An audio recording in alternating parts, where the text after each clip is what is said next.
안녕하세요. 저는 브랜드 전문 리포터 주호야 킴입니다.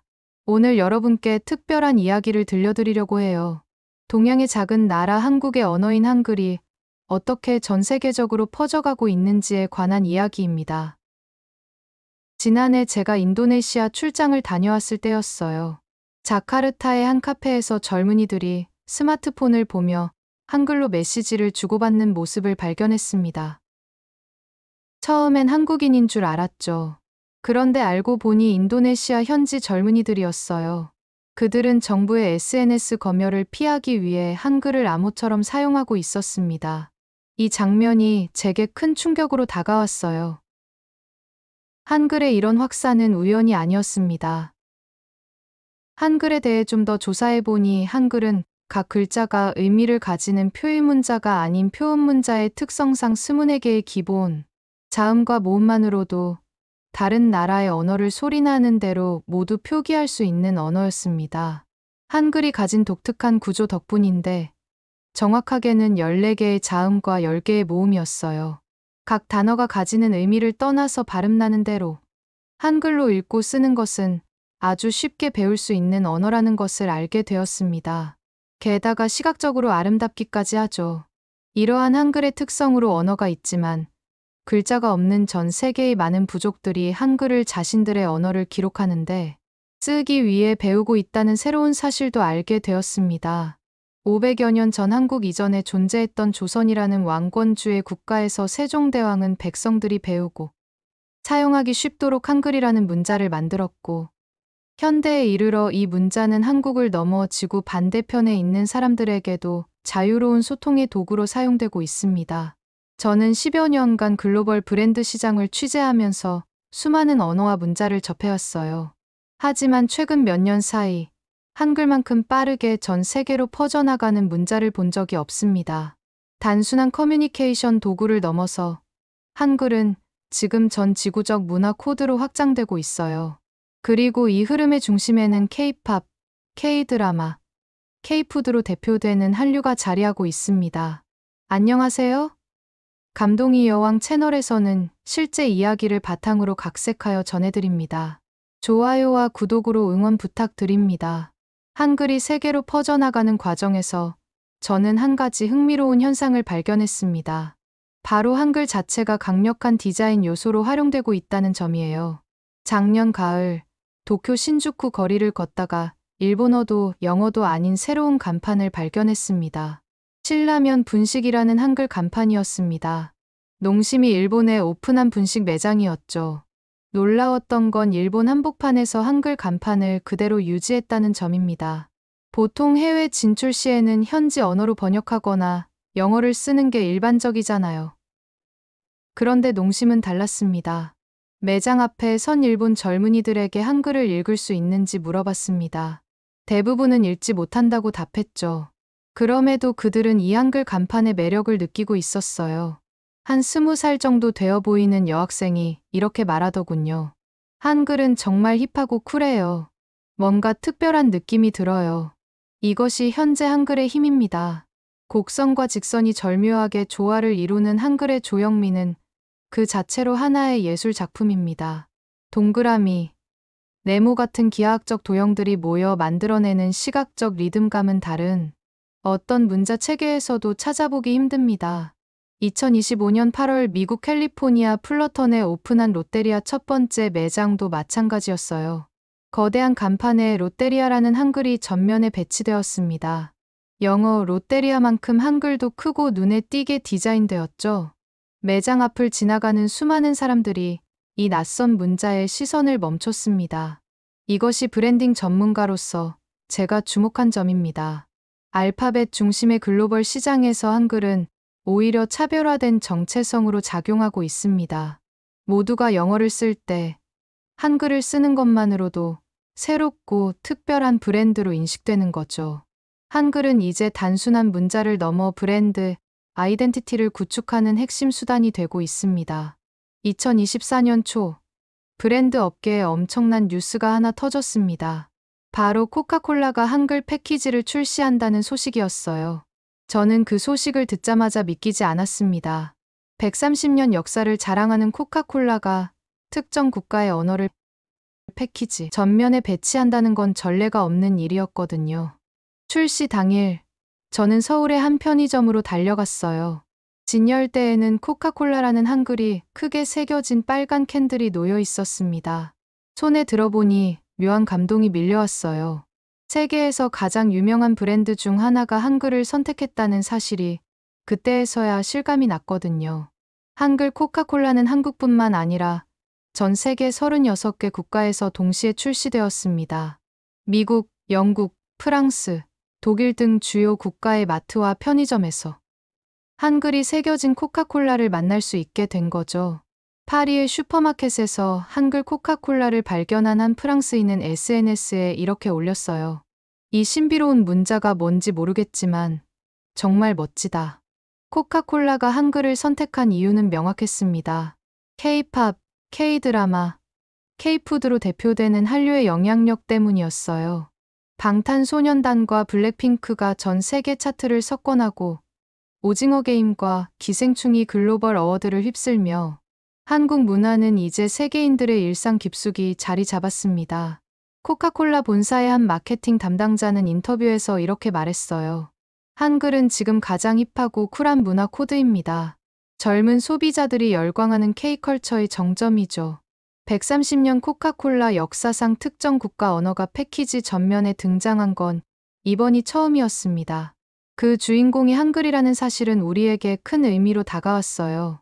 한글 코카콜라는 단순한 마케팅을 넘어 하나의 문화 현상이 되었습니다.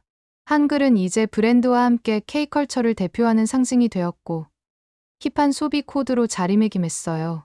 세계적인 브랜드가 한글의 가치를 인정한 순간이었습니다. 지난해 가을, 미국 뉴욕의 한 대형 마트에서 흥미로운 장면을 목격했습니다.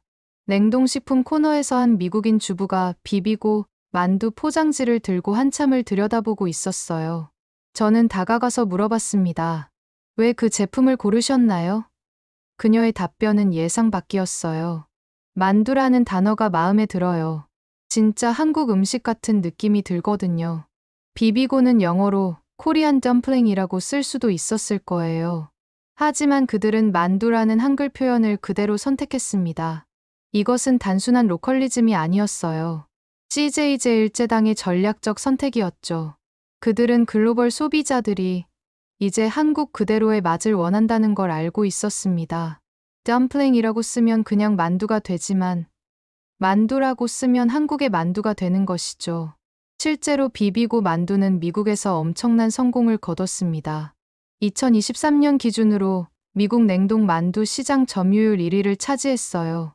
한글 만두라는 표현이 오히려 프리미엄 이미지를 만들어낸 셈이죠. 소비자들은 이 낯선 단어에서 진정성과 특별함을 느꼈습니다. 제가 만난 한 식품 마케팅 전문가는 이렇게 설명했어요. 과거에는 현지화가 성공의 열쇠였습니다. 하지만 지금은 달라요. 원형을 유지하는 것이 오히려 고급화 전략이 되는 시대입니다. 실제로 많은 한국 브랜드들이 이런 전략을 채택하고 있습니다. 불고기, 김치, 떡볶이, 삼겹살. 이런 단어들은 이제 영어 사전에도 등재되어 있습니다. 이제 세계인들은 이 한국어 단어들을 그대로 사용하고 있습니다. 코리안 바베큐가 아니라 불고기, 코리안 퍼멘티드 캐비지가 아니라 김치라고 말합니다. 한글은 이제 한국 브랜드가 세계 무대에서 자신감을 가지고 정체성을 드러낼 수 있게 하는 도구가 되었습니다. 억지로 번역하거나 현지 언어에 맞추지 않아도 있는 그대로를 보여주는 것으로 충분히 경쟁력이 있다는 걸 한국 기업들은 깨달았습니다. 올해 봄, 도쿄에서 열린 완구 박람회에 참석했을 때였습니다. 농심 부스 앞에 사람들이 길게 줄을 서 있더군요. 무슨 일인가 싶어 가까이 다가갔더니 사람들이 신라면 한글 키링을 사기 위해 기다리고 있었습니다. 농심과 일본의 유명 완구 회사 반다이가 협업해서 만든 이 키링은 정말 특별했습니다. 빨간 신라면 패키지에 새겨진 신라면이라는 한글 세 글자가 작은 키링으로 재탄생한 거예요. 가격은 800엔, 우리 돈으로 7,000원 정도였죠. 결코 싸지 않은 가격이었지만 사람들은 기꺼이 지갑을 열었습니다. 더 놀라운 건 이 제품이 출시 일주일 만에 완판되었다는 사실이에요. 재고가 동나자 온라인 중고 거래 사이트에서는 2배, 3배 가격에 거래되기 시작했습니다. 한 일본인 대학생은 SNS에 이렇게 썼어요. 신라면 한글 키링을 가방에 달고 다니니까 친구들이 다 부러워해요. 정말 쿨하잖아요. 저는 이 현상을 보면서 한 가지 확신을 갖게 되었습니다. 한글이 이제 단순히 브랜드를 설명하는 문자가 아니라 그 자체로 소비되는 상품이 되었다는 거예요. 사람들은 한글의 디자인적 가치, 문화적 의미, 그리고 그것이 주는 특별함을 구매하고 있었습니다. 비슷한 사례는 계속 늘어나고 있습니다. 한글 타이포그래피를 활용한 티셔츠, 한글이 새겨진 에코백, 한글 캘리그래피 스티커까지. 이런 제품들은 단순히 실용성 때문에 팔리는 게 아닙니다. 한글이라는 문자 자체가 주는 감성과 스타일 때문에 소비자들이 선택하는 거죠. 특히 젊은 세대 사이에서 한글은 하나의 패션 아이템이 되었습니다. 미국 LA의 한 스트리트 패션 매장 주인은 제게 이렇게 말했어요. 한글이 들어간 제품은 무조건 잘 팔려요. 사람들이 그 특유의 동그란 모양과 기하학적 구조를 아름답다고 느끼고 좋아하거든요. 브랜드들은 이제 한글을 통해 제품을 설명하는 단계를 넘어섰습니다. 한글로 경험을 만들고, 감성을 전달하고, 스토리를 판매하고 있어요. 한글은 그 자체로 하나의 강력한 상품이 되었습니다. 2025년 여름, 캘리포니아 플러턴의 롯데리아 앞에는 연일 긴 줄이 이어졌습니다. 개점 첫날부터 사람들은 3시간, 4시간씩 기다렸어요. 저도 그 현장에 있었습니다.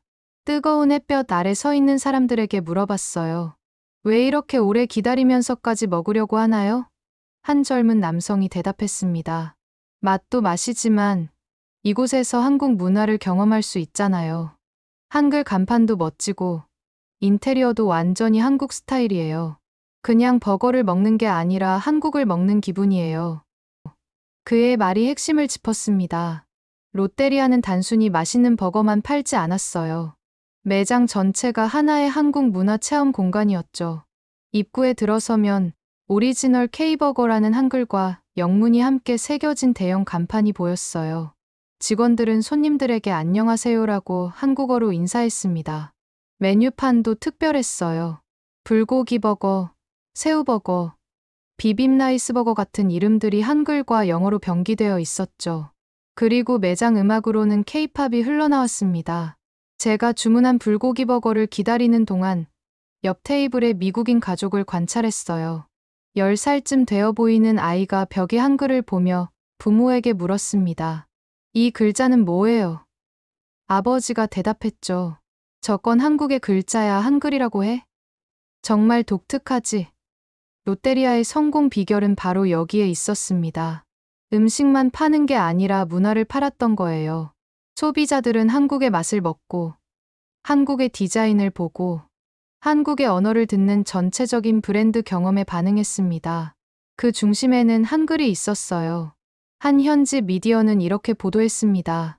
롯데리아는 버거 가게가 아니다. 한국 문화를 체험할 수 있는 공간이다. 한글 간판, 한글 메뉴, 한글 디자인 요소들이 모여 하나의 완전한 K컬처 경험을 만들어냈습니다. 사람들이 줄을 서는 이유는 단순히 배고파서가 아니었어요. 그들은 한국이라는 브랜드를 소비하고 싶어 했던 겁니다. 사실 롯데리아가 처음부터 이렇게 성공적이었던 건 아닙니다. 몇 년 전만 해도 롯데리아는 심각한 위기에 처해 있었어요. 매출은 계속 떨어지고 젊은 고객들은 떠나갔죠. 맘스터치 같은 경쟁 브랜드에게 시장 점유율을 빼앗기며 실적 부진에 시달렸습니다. 2021년 롯데리아는 매장 수에서 맘스터치에게 역전당했어요. 2024년에는 영업이익도 맘스터치의 절반 수준에 머물렀습니다. 브랜드 이미지도 낡고 올드한 느낌이었죠. 저는 당시 한 업계 관계자와 인터뷰를 했는데 그는 이렇게 말했어요. 롯데리아는 과거의 명성에만 기대고 있습니다. 변화하지 않으면 살아남기 힘들 겁니다. 그런데 롯데리아는 변했습니다. 대대적인 브랜드 리뉴얼을 단행했어요. 가장 먼저 한 일은 메뉴 이름을 바꾼 것이었습니다. 불고기 버거를 리아 불고기로, 새우 버거를 리아 새우로 바꿨죠? 한글과 영어를 조화롭게 섞으면서도 한국적 정체성을 강조했습니다. 한글 서체를 활용한 간판과 벽면 디자인, 한국 전통 문양을 현대적으로 재해석한 패턴들이 매장 곳곳에 배치되었어요. 신제품 개발에도 박차를 가했습니다. 한국적 맛을 강조한 메뉴들을 지속적으로 선보이며 차별화를 꾀했죠. 그리고 이 모든 변화의 중심에는 한글이 주요 전략 자산으로 활용되었습니다. 특히 해외 진출을 준비하면서 롯데리아는 확신을 갖게 되었어요. 그대로의 한국을 보여주는 것이 가장 강력한 무기라는 걸 말이죠. 현지화보다는 한국적 정체성을 그대로 유지하는 전략을 선택했습니다. 한글 간판을 그대로 쓰고 한국어 메뉴명을 유지하며 한국 문화를 전면에 내세웠어요. 이런 변화는 국내에서도 효과를 보기 시작했습니다. 젊은 고객들이 다시 돌아왔고 브랜드 이미지도 힙하고 트렌디한 곳으로 바뀌었어요. 위기의 순간 롯데리아는 한글이라는 무기를 선택했고 그것이 완전히 새로운 기회를 만들어냈습니다. 미국 진출의 성공은 이런 리브랜딩 전략의 당연한 결과였습니다. 지난 10여 년간 브랜드 시장을 취재하면서 저는 수많은 변화를 목격했습니다.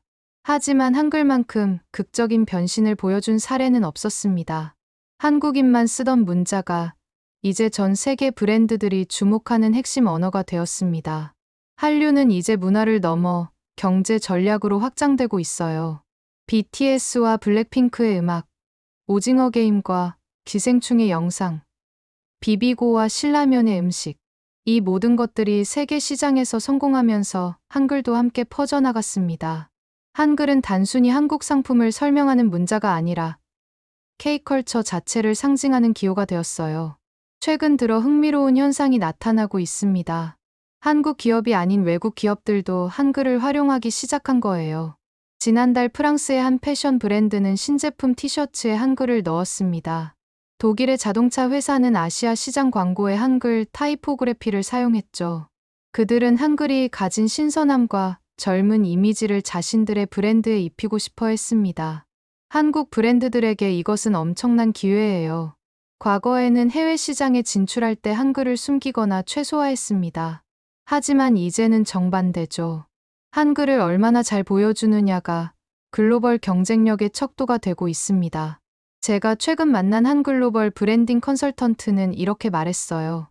앞으로 10년 뒤 한글은 영어, 중국어와 함께 세계 3대 브랜드 언어가 될 겁니다. 지금 한글을 전략적으로 활용하는 기업들은 미래를 준비하는 겁니다. 저는 이 이야기를 마무리하면서 다시 한번 느낍니다. 한글이 브랜드의 얼굴이 되는 시대가 왔다는 것을요. 500년 전 세종대왕님께서 백성을 위해 만드신 이 아름다운 문자가 지금 전 세계인들에게 사랑받는 글로벌 언어로 성장했습니다. 브랜드 전문 리포터로서 저는 앞으로도 한글이 세계 무대에서 어떻게 활약하는지 계속 지켜볼 것입니다. 한글은 이제 시작입니다. 더 많은 브랜드가, 더 많은 기업이, 더 많은 사람들이 한글의 가치를 발견하고 있습니다. 한글, 그것은 바로 글로벌 브랜드의 미래어입니다. 오늘의 이야기 어떠셨나요? 구독과 좋아요는 더 많은 감동적인 이야기를 전해드리는데 큰 힘이 됩니다. 다음에도 여러분의 마음을 즐겁게 해드릴 이야기로 다시 찾아뵙겠습니다.